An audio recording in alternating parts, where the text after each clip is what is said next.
Чувашском государственном педагогическом университете имени Ивана Яковлева состоялась церемония вручения свидетельств о прохождении обучения по программе «Вожатый». Этот проект стал победителем конкурсного отбора на предоставление грантов молодежной общероссийской общественной организации «Российские студенческие отряды». 50 студентов получили долгожданные сертификаты, благодаря которым они смогут стать вожатыми в детских лагерях республики и Черноморского побережья.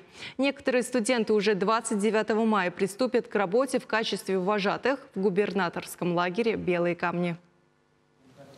В ходе обучения по программе «Вожатый» бойцы студенческих трудовых отрядов освоили необходимые знания и навыки для работы с детьми. В течение 144 часов ребята изучали различные аспекты вожатской работы – от теории до педпрактики. Наши студенты, которые получили знания в рамках подготовки вожатого, работают в Артеке, в Орленке, в лагерях Чувашской республики. И везде мы имеем замечательные отзывы о работе наших студентов как вожатых.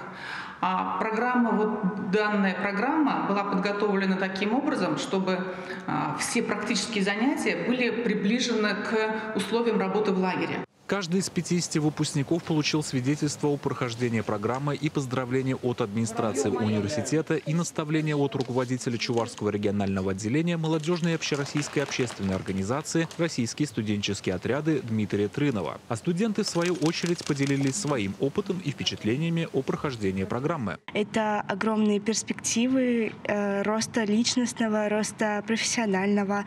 И это огромная возможность вообще поездить по стране и в дальнейшем связать свою жизнь с работой в педагогической сфере. Так как я люблю детей, я очень хочу попробовать поработать с ними.